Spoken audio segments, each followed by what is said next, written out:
Très chers compatriotes, avant toute chose, je m'incline devant la mémoire de nos forces combattantes tombées au front, de nos compatriotes victimes de la violence, de l'insécurité et de l'abandon de l'État.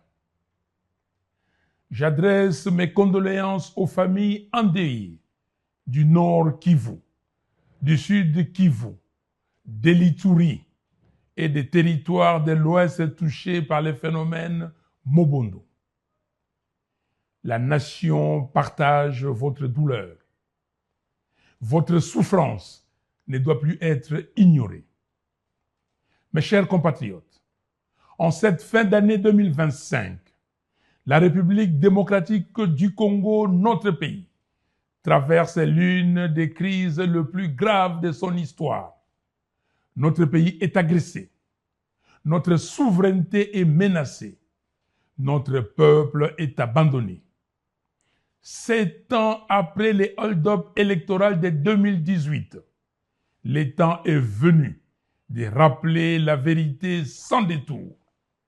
Le compromis politique entre Joseph Kabila et Félix Tshisekedi a échoué. La prétendue passation civilisée du pouvoir n'a produit ni paix, ni stabilité, ni cohésion nationale. Elle a affaibli l'État, fragilisé nos institutions et ouvert la voie aux ennemis de la République. Chères Congolaises, chers Congolais, le temps de la résignation est révolu. Le temps du mensonge est terminé. Le temps de la peur doit prendre fin. Aujourd'hui, les faits sont implacables. Plus de 8 millions de Congolais sont déplacés sur leur propre sol. Des millions vivent comme réfugiés. Plus de 3/4 de notre population peine à se nourrir chaque jour. Et notre nation continue de pleurer des millions de vies fauchées par des guerres imposées, notamment par l'agression rwandaise et ougandaise. Ce drame n'est ni une fatalité, ni une malédiction. Il est le résultat de la convoitise étrangère, mais aussi de choix politiques irresponsables, des compromissions honteuses et de l'abandon de la volonté populaire. Un État qui trahit le vote du peuple devient faible. Un État faible attire le prédateur. Et c'est ce que nous vivons aujourd'hui. Mes chers compatriotes, notre souveraineté est désormais menacée par des décisions prises sans le peuple. Les accords signés le 4 décembre dernier à Washington engagent l'avenir de la République démocratique du Congo sans débat national, sans transparence et sans consentement populaire. Ces accords sont opaques. Le peuple ne sait pas. Le peuple n'a pas décidé. Le Congo n'est pas une propriété privée. Le peuple congolais a le droit de savoir. Il a le droit de décider. Face à cette situation, une vérité s'impose. Rien ne changera sans le peuple.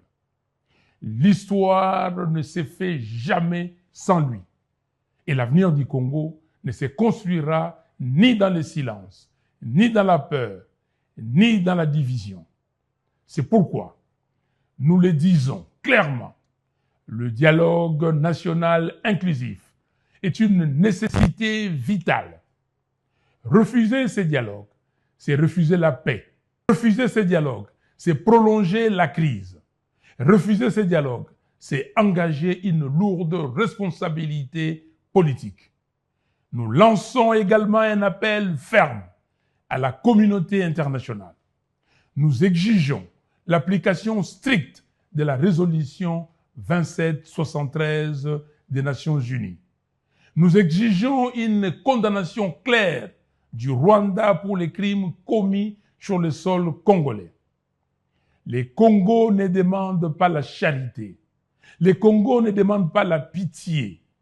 le Congo exige la justice, le respect de sa souveraineté et le droit de vivre en paix. Congolaises, Congolais, l'heure n'est plus à l'attentisme, l'heure est à la vigilance, l'heure est à l'engagement citoyen, l'heure est à la cohésion nationale. Soyons dans les camps de la patrie. Je m'adresse particulièrement à la jeunesse congolaise. Vous êtes la force, vous êtes le présent et l'avenir.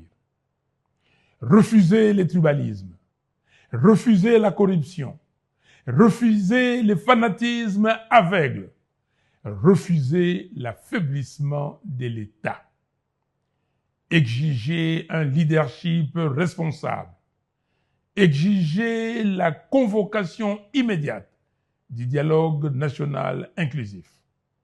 Hier, jeune, avec mes amis, je me suis battu pour la fin de la dictature et pour l'instauration de la démocratie. Le 16 février 1992, nous avons marché pour exiger la réouverture de la conférence nationale souveraine, convaincus que l'avenir de notre pays s'est joué alors. Aujourd'hui, toi, jeune Congolais, ne laisse personne hypothéquer ton avenir ni confisquer tes rêves. Lève-toi, prends ta place dans l'histoire de notre nation, engage-toi. Mes très chers compatriotes, en cette fin d'année, je vous adresse où que vous soyez mes vœux le plus sincère pour l'année 2026. Que cette année soit celle du réveil de la conscience nationale, de la vérité et de la dignité retrouvée. Que Dieu bénisse la République démocratique du Congo. Que Dieu bénisse son vaillant peuple. Je vous remercie.